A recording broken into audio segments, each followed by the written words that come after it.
As always, thank you for joining us. We'll get started in about 2 minutes. You want to just hang out?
All right, 1 more minute and then we'll get started.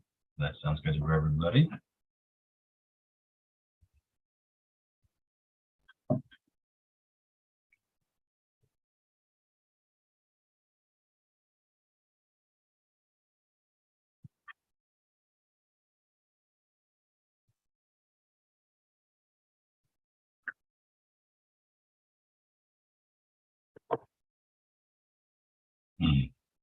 All right, well, there's no sense in just sitting around, is there? Good afternoon, everybody. My name is Matt Bender. I am your adult program coordinator here at the Schaumburg Township District Library. Welcome to this afternoon's program on this very blustery autumn day, perfect for sitting inside and talking and learning and sharing. We'd like to welcome our guest, Dr. Matthew Nelson, who is a mycologist. A mycologist is a fungus expert, and he is going to talk about himself way more than I'm going to, so don't worry about that. Just a reminder that this is being recorded, and we'll send the recording out when this is complete to everyone who registered. We'll also have a copy of it on our YouTube page for you to watch and share with your friends later. We also have the captions enabled down on your toolbar or up on your toolbar, depending on where you have it. It has the closed captioning symbol. Click on that. You can hide your subtitles. You can make them bigger. You can make them smaller. It's all up to you. Okay, let me talk about 2 things that we have coming up that I'm excited about, and then we'll get right to the main event. Okay, the first, we are inviting back Martina Mathiasen, where she is going to be doing her very famous Wives of King Henry VIII show. If you have not seen it, it is quite spectacular. She does do 8 different costume changes throughout the hour and a half that she presents. I know, and her mother does all of her costuming, and her costumes are always phenomenal. Martina is the best. Thursday, November 10th, 7 o'clock. It's going to be a hybrid program. So if you sign up, you can either choose to be in person or virtual. If all of our in-person seats have been taken, you'll only be given the option for virtual when you can just enjoy it from home. Either way, everybody gets a Zoom link if they can't make it that day, and everybody gets a chance to see the recording when it's over. And then the next one I'd like to talk about is on Sunday, November 13th at 1:30 p.m. We have invited the Chicago Cossacks to come and perform for us. As some of you may or may not know, Sunday Sounds is a monthly Sunday concert that we have here at the library. We had Craig Channing as our last guest. Our guests now are going to be the Chicago Cossacks. They do traditional Ukrainian music. They not only sing, but they also dance, and they share their culture and their history through their performance. They're fantastic, and they're not to be missed. Sunday, November 13th, 1:30, upstairs in the Rasmussen room at the Central Library. Okay? So those are the 2 things I'm excited about that we're doing, and I hope you will join us there. Right now, I'm going to hand it over to Dr. Matthew Nelson, who's going to talk about himself and his professional interest.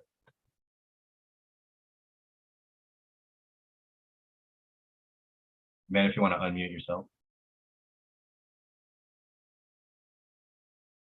All right. Thank you, Matt. And thank you everyone for being here today. Really thrilled to have this opportunity, and these upcoming programs really sound wonderful. Sorry to disappoint, but I will not be singing or dancing or performing any wardrobe changes today, but I hope to still hold your interest for a bit. So my name is Matt Nelson.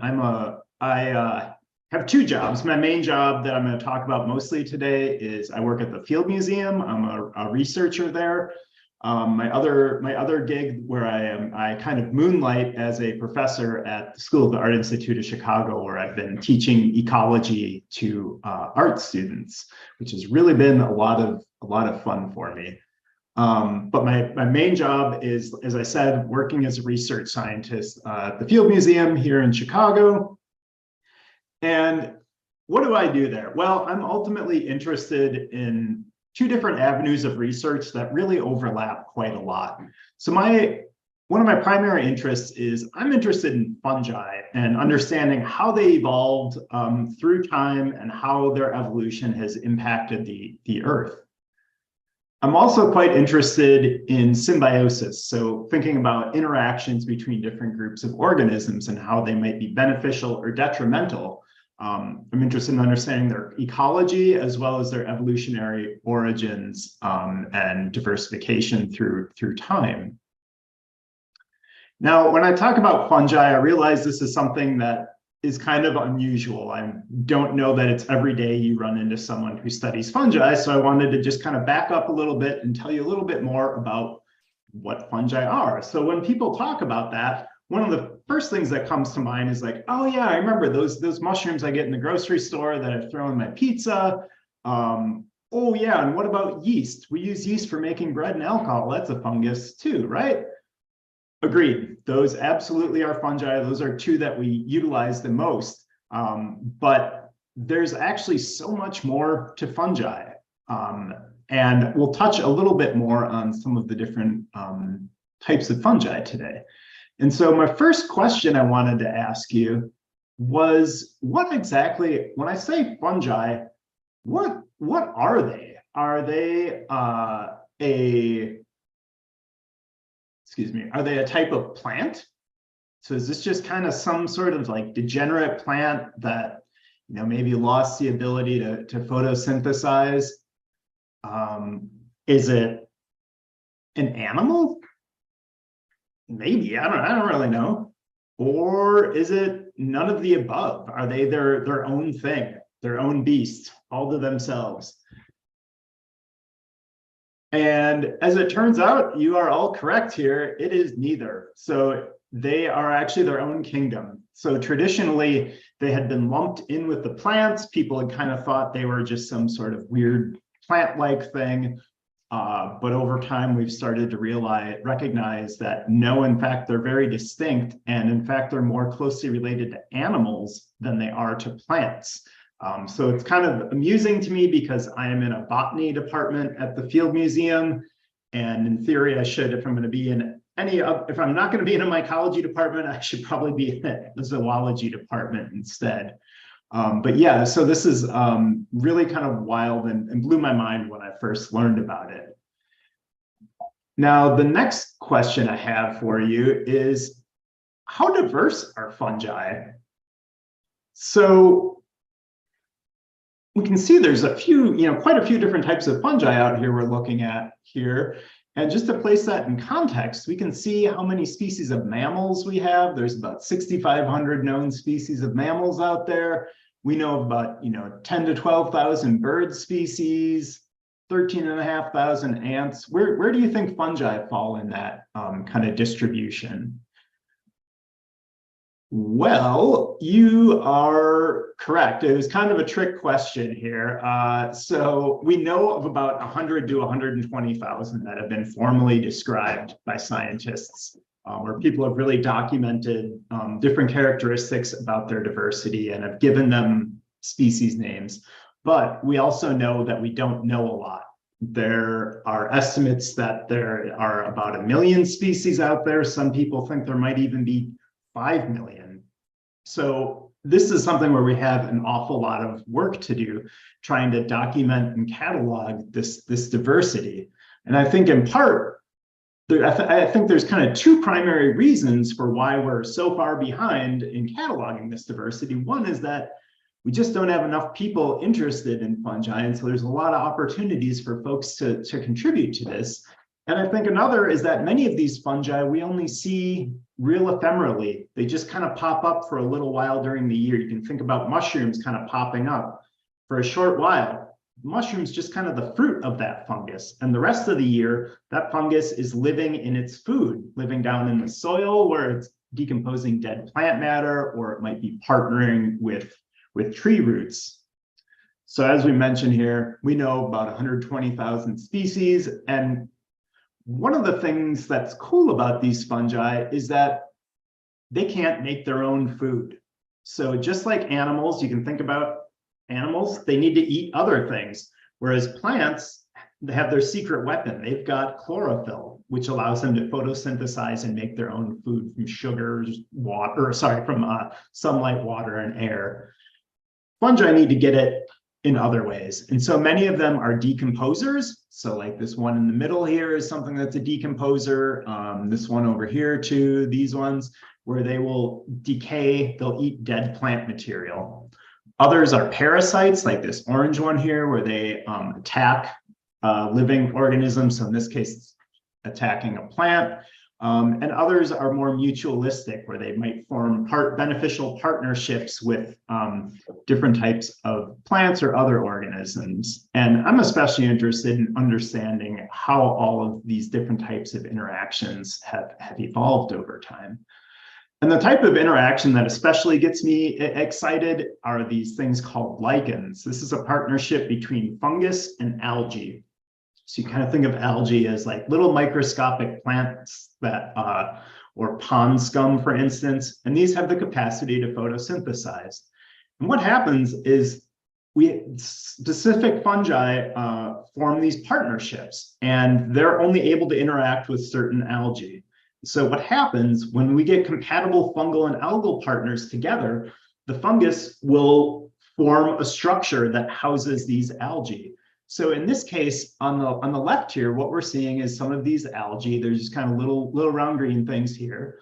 And then above that, we've got this blob. This is one of those lichen fungi that has been cultured in the lab. It doesn't look very exciting, but when it partners with a compatible alga, it undergoes this transformation. I like to think of them as being like transformers, basically, where it develops this totally new structure or kind of phenotype. And that is what we see on the right here. So this is on the right, this is that same fungus with its algal partner. On the left, it's just without. And that structure then kind of provides a shelter for the algae to live in. It buffers them from the environment. These, you can see it's this bright orange. That's due to some chemical compounds that fungus makes in the top layer that actually filter out some of the UV radiation. So these are able to live in areas where there might be really high sunlight, and those algae might not be able to live on their own. But in this case, when they're partnered with that fungus, their environment's kind of buffered.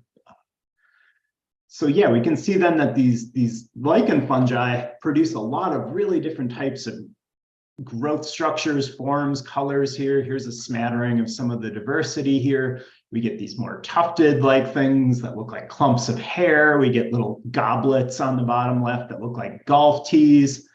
We get this reindeer lichen here. We get crusty things, just all sorts of them. And when we think about what's the diversity of these fungi that are able to form lichens, globally, there's actually quite a lot. There's 20,000 species that we know of globally that form lichens. And in the Chicago area, we know of close to 300 species that have been found around here. And here's a couple real common ones that you might see if you go outside. There's this really kind of small yellow one here called Candelaria concolor. that lives on bark. This is another one that you might see on a down twig very often. This is called Physia stellaris. These are two ones that you're very likely to see. This yellow one's going to be very tiny though.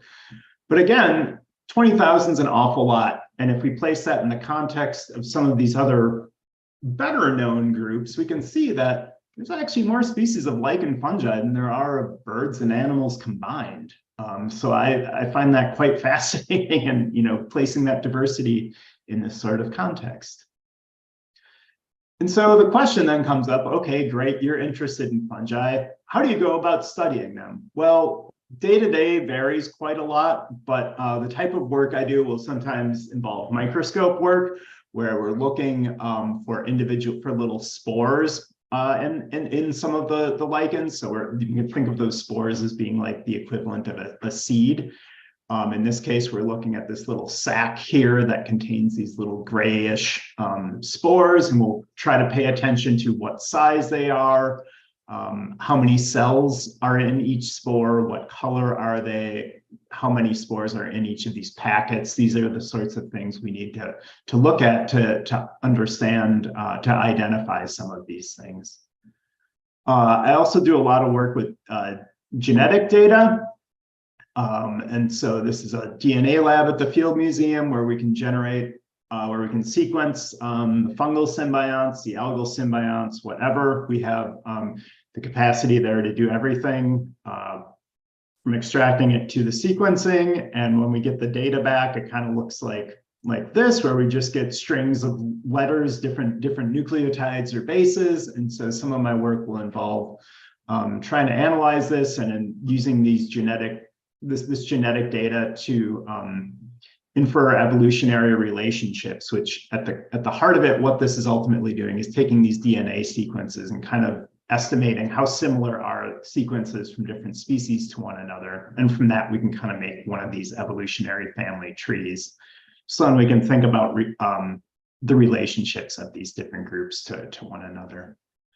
A lot of my time is also spent doing DNA or analyzing those genetic data, but then also writing computer code to analyze these data in different ways.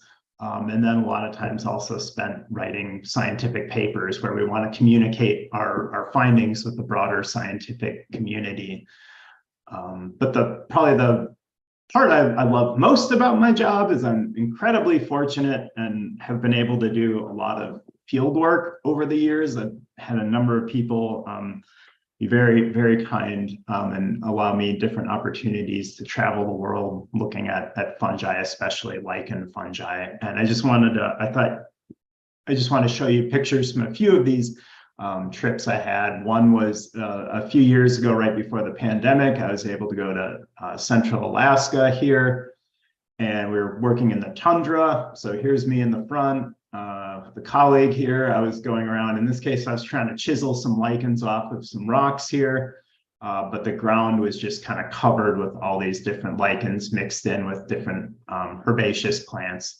And what we were trying to do is better understand the diversity there, understand what's actually there first off, but then we were trying to sequence DNA from them to identify what algae those different lichen fungi are partnered with, so we can better understand, are all of these lichen fungi partnering with the same algal symbiont, or is there some variability? And we thought this would be especially important to understand as we start thinking about potential responses to climate change. For instance, if all of these different species of lichen fungi partnered with the exact same algal partner, we might think that any sort of change or disturbance would make these communities quite susceptible. Whereas if there's a little bit more variability, if these fungi partnered with a number of different types of algae, they might be able to better persist through disturbances such as climate change. And so this is some work that's ongoing still. But yeah, it allowed us to go and look at all sorts of really cool things. Here's a few of these different lichens. You can see some of these crustose ones on the top growing on rocks. Those little circles you see, those are the fruiting body, or basically its version of a mushroom, where spores will be formed that will shoot out. Some of them are stalked like this, like on the bottom left. This brownish one on the right is really neat. This is only found in North America and in like kind of more Arctic type or northern latitudes. And this is one that's actually like a tumbleweed. It's not actually attached to the ground. It just kind of rolls up when it dries out and can blow around. So that's kind of a fun one that, yeah, we were able to encounter. Prior to the pandemic, I also went to Taiwan, where we were up in some kind of montane forest area. So here I am walking through the woods. You can see it's a real kind of foggy, misty area that we were in. I'm wearing a safety vest here. And again, we were finding a lot of these really nice, big kind of leafy lichens here. You can see this greenish one here with all these little cups again. Those are the fruiting bodies. See a couple other really sort of beautiful ones we came across. And then literally like a week before everything shut down for the pandemic, I went to northern Chile, to the Atacama Desert. And in retrospect, this was probably not a wise idea for us to have gone. But we went, and this is a really cool area where this is a desert that's along the coast here in northern Chile, as you can see here. And this is really wild. It kind of looks like you're on Mars in some cases. And this is where NASA further inland and a lot of other organizations really try to do experiments and tests trying to look for signs of life. And really use it kind of as a proxy for doing research on Mars, trying to think about, okay, what kind of life forms persist here? And if we were to find life on Mars, perhaps it would share some similarities with this. So yeah, this was kind of looking inland, but this is looking out at the Pacific then. There's a road down there. We were up on this ledge here. Hanging out there. And what was really cool is that every day fog comes in off the ocean. And so this is a place where it only rains once every 10 to 20 years. And so it is really dry and extreme. And so you can think about, this is a really exciting location to study organisms that are able to persist in these tough environments and try to understand how they're able to do it. And we were going there because there's some really cool lichen communities here that will, even though it doesn't rain very often, they get a daily dose of moisture by using fog that comes in that we just saw here. So that fog will come in and it runs in and hits those lichens. And so even though it doesn't rain, they're still getting water. So you can see it coming in. Here's my colleague Daniel here again as this fog's coming in. And then here's some of the communities we were looking at on these rocks here. There's all sorts of stuff. There's some little shrubs here covered with some orange lichens. Here I am looking at some of these rock communities on all this whitish stuff on there. These were different types of lichens. So we can see there's quite a lot of lichen that is able to grow in some of these habitats. This was a kind of a wide range of different species where we have these kind of hair-like ones, we get more crusty ones, and kind of lobed ones in there, but it was really neat to see this in real life. This is one that kind of looks like a brain, call it Rosalina cerebriformis. Some of these bright orange ones like this. And this is one that elsewhere in this area is also one that would kind of peel off from the rocks and kind of blow around like tumbleweeds. And then there's this neat Usnea. This is a tufted one that occasionally some of the species turn kind of red like that. And another thing that was really wild about this was like we were finding, my colleague Daniel found this old bone from a guanaco. And this is something where I think he had said they haven't lived in this area in I think like 20 to 50 years or something like that. But we found this bone there and it was covered with lichens. So yeah, that's the field work is kind of one of the major perks of my job. And I'm really excited to kind of use those opportunities to better characterize diversity around the world and help us kind of close that gap between, help us get closer to that 1 million or 5 million species that we know exist out there. And I think this is also really important too, that we better understand it to really, so we can think about what areas are important for conservation. And also, I find this especially important for giving us a better understanding of how the symbiosis, how this lichen symbiosis itself works and functions. So yeah, with that, I'm happy to take any questions you may have. Yeah, thank you. All right, thank you, Dr. Nelson. If you have a question for him, put it in the chat or the Q&A box, and he'll be happy to answer anything that you have. So, Dr. Nelson, it seems like what's interesting to you about lichens is their complexity and how they kind of seem to adapt to their environment through other species. Do you want to talk more about how lichens are interesting, or? Yeah, right. So they really kind of provide this cool environment, like I was saying, for these algae to live in. And these lichen thalli, as it turns out, have a lot more diversity inside them than we often think of. So for a while, we've kind of known there's different types of bacteria and other things that hang out there. But that has really come to the forefront now with a lot of genetic work where we're able to just sequence DNA from everything in that lichen. And we're seeing there's just tons and tons of bacteria, lots of other fungi in there. Sometimes they'll find little invertebrates in there. And the question now, one of the big questions now is, what on earth are these things doing in there? Are they contributing anything to the symbiosis, or are they just kind of passive participants where they're just kind of hanging out there taking advantage of whatever food might, be around there, or are they actually doing something beneficial for those individual partners? Yeah, so that is, I find really fascinating. And then I'm also quite intrigued by, how we said there's like 20,000 species of these fungi.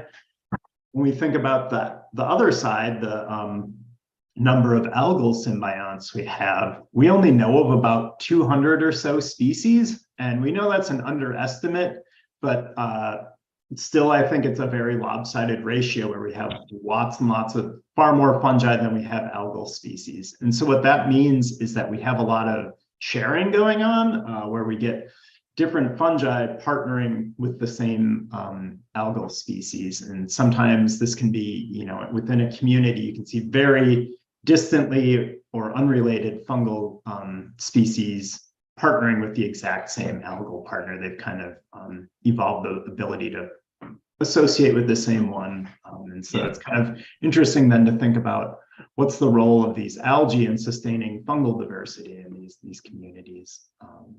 Yeah. I think that is very interesting. To switch gears, so we had one of your colleagues from the Field Museum 2 months ago, Dr. Jigme O'Connor. Oh, cool.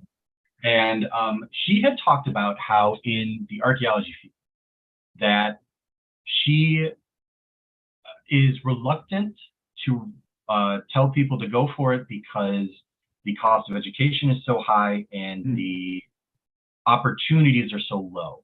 Do you feel that your branch of science has the same kind of problem where the level of education you need to get to, field research is the cost of it is prohibitive for people? That's a really good question. I think it's quite variable. I think it kind of depends on what exactly you want to do. Like there are a lot of really important studies and research that comes from people that are not like formally trained in mycology.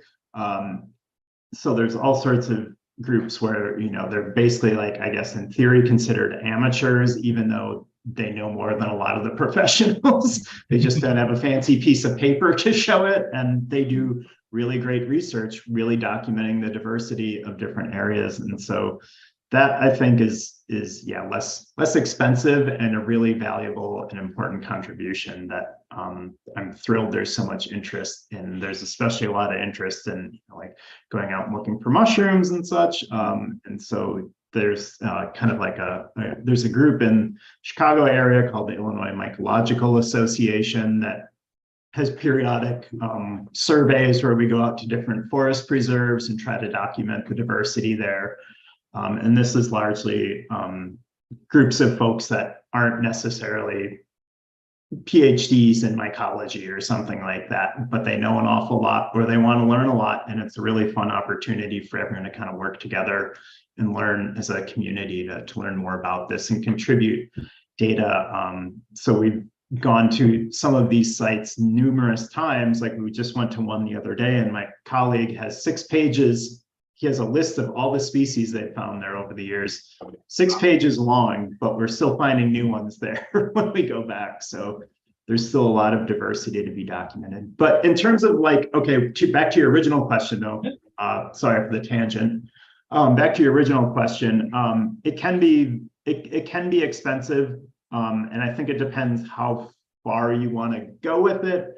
In my case, in North America, a lot of the grad school opportunities, you might get your tuition paid for by your university in exchange for being a teaching assistant. Like that's how I did it, or there's some fellowships and things, but it can be quite competitive to get those. And the number of jobs isn't always a ton. Again, that really depends on what your focus is. There's a lot, I think there's probably more, I can't speak from experience, but I suspect there's a lot more in more applied sciences. So thinking about like food safety, like I know the USDA is very interested in, you know, what crop pathogens are out there and are we getting new ones that are being brought in? What's moving around? Sick building syndrome is another thing. So thinking about what fungi are in the air in our homes, and you know what spores are floating around there. There's medical mycology as well. So things like athlete's foot or yeast infections or like thrush, for instance, those are fungi. So I think there's definitely some opportunities there. So I think it really kind of varies what avenue you're interested in pursuing. Yeah, I mean, it sounds like a lot of avenues. So but I think that's good. But yeah, school is definitely can be expensive, but I would recommend like not paying for grad, trying your best to not pay for that and try to get fellowships and things, but that is not always very easy to do. And the cost of undergraduate education continues to go up too. So and it's been a while since I was an undergraduate. So. Oh, that's fair. But I think that's a good way to look at it, because you know I think like you had said earlier, there is a need for more people to get into the field. So if they're only limited by you know their own views or their own work ethic, then that's great. Get out there and be mushroom doctors, everybody. Get out there and do it. But yeah, I see your point. I mean, like I think there's definitely boatloads of work that can be done, and I'm sure it's the same in paleontology. But yeah, in terms of like finding jobs as a professor somewhere that pays you, it can be very challenging. Can you talk about picking? So did you pick up coding when you were in undergrad, or is it something that when you got out into the field, you just needed to learn how to do your job? It was something in grad school that we had to pick up, like, and I'm by no means a good coder or anything like that. I haven't really had much in the way of courses, but just kind of pick up and yeah, it's awesome though. Like I really kind of enjoy it as much as I yell at the computer all the time, because it ends up, my code bugs out and I'm like, no, I coded it right. And then nope, turns out the computer was right. I had an error in there. But it's just, I love it because it allows us to really do some really large analyses and simplify different tasks where, say you've got 100 different, files that you need to do the same thing to. Instead of looking over them individually, you can just tell the computer to do that for you and make a far more efficient use of your time, and or use like a cluster, like we have some clusters at the Field Museum we're able to use to do some of like really computationally intense analyses. So yeah, it was something I started playing with in grad school. We had to do it for some courses and then kept going with it and have come to recognize the value of it, but I haven't branched out too much into other. I'm very focused on using something called R, and have dabbled a little bit with Python, but like have not really at all messed with Ruby or anything like that. Right. You're not coding apps yet, is what you're saying. No, I am not. I am not. So we kind of talked about ligands a little bit, but maybe I'm just mistaken and I got this incorrect when I watched that Netflix documentary about mushrooms that came out over the pandemic. But the idea that and I think the example to this is the temperate rainforest in Seattle. They're realizing that it's one giant organism, not just a collection of trees that happen to be growing next to each other. And they're realizing, I could be mistaken, but aren't they realizing the same thing about some fungus systems, that in these forests, these fungus systems are so old, they're, what would be considered the foundation of these ecosystems? There's some wild stuff going on. So there's a few things in there. So one is that, you're talking about that interconnectedness, and that's really been fascinating to see develop. Someone, a famous mycologist, coined the term. This is now in retrospect a little goofy, but at the time it made sense. They called it the Wood Wide Web. It was kind of in the early days of the internet. That sounds some books. So what's going on there is that these trees, well, nearly all plants, first off, have a beneficial partnership between their roots and fungi. And there's different flavors of this type of a partnership, but these are called mycorrhizal fungi. The really common one is this microscopic thing we're never going to really see unless we look really hard for it. They don't make big mushrooms or anything like that. They just stay very small. But this is a really old partnership. This group of fungi is thought to have facilitated the transition of plants when they moved on to land over 400 million years ago. So this actually dates back quite a long time ago. There's fossil evidence of these partnerships from like 405 million years ago. So pretty close to when we first start seeing some of the more like vascular plants, some of them that have food and water conducting systems in them. And so that's what a lot of them have. But then there's this other type that's common among certain trees called ectomycorrhizal. And this is something where a fungus kind of forms like a glove or a sheath around the root tips. And in both cases, what these mycorrhizal fungi are ultimately doing is they're getting all of their sugars, their carbon, from that tree, or the plant. So the plant's photosynthesizing with its leaves, making sugars, sends them down to that fungus. And what the fungus then does is it makes these little filaments that are much smaller than the plant roots. And they're really good at exploring and going through the nooks and crannies of the soil.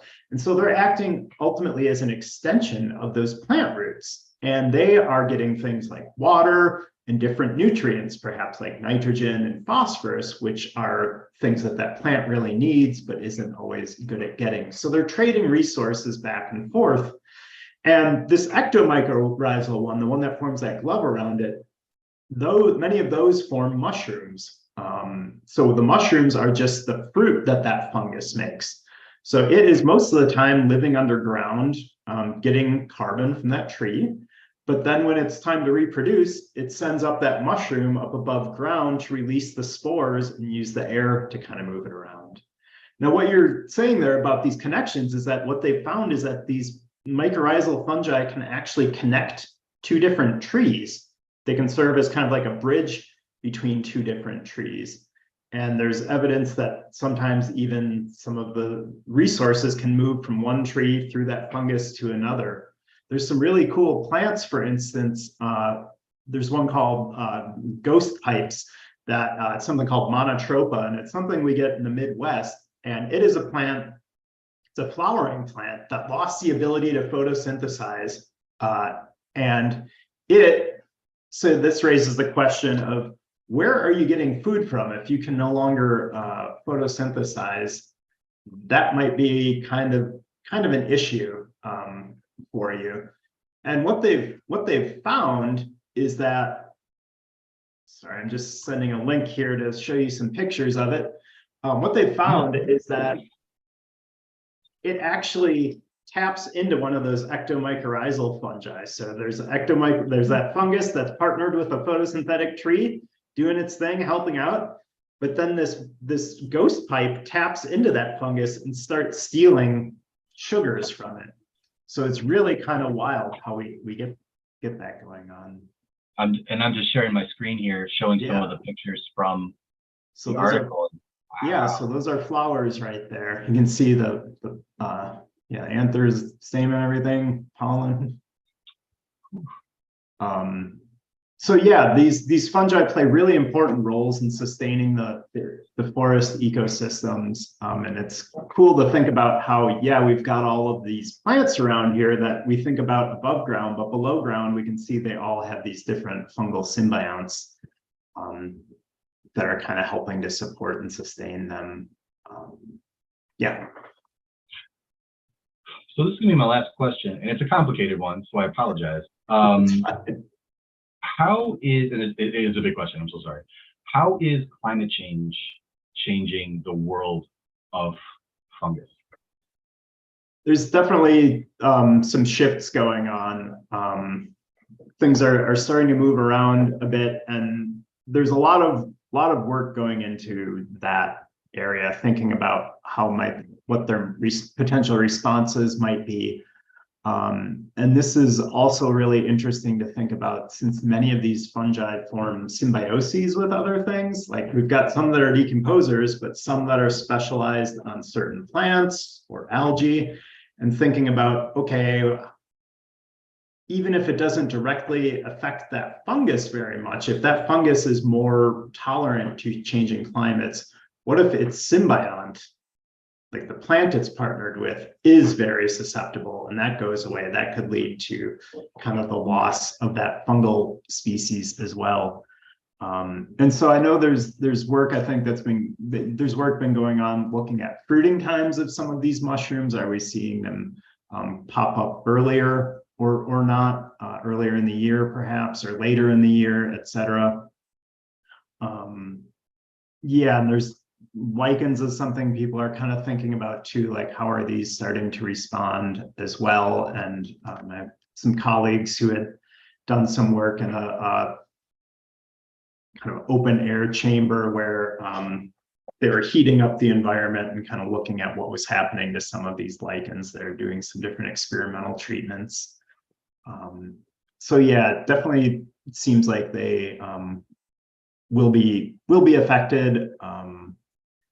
And it's frightening to think about. And also, I think the matter can be made even more complicated when we start thinking, or the impacts could be especially kind of profound when we think about, if they go away, what does that mean for their symbionts, or vice versa? And will they be able to migrate fast enough is another thing. Many of these seem to be pretty good at kind of getting around, but we might kind of get ecosystems being reshuffled as well, which could pose problems also. Yeah. Well, I'm sorry to end it on a downer, but but at the same time, I really like, Dr. Nelson, this has been so fascinating. Thank you so much for sharing your job, answering my question. We appreciate your time, especially on a Saturday afternoon when I'm sure you want. My pleasure. So thank you to you at home for joining us. We always appreciate you. We are going to have this on our YouTube page, of course. And Dr. Matthew Nelson, anything you'd like to say before you go? Thank you very much, everyone. Take care.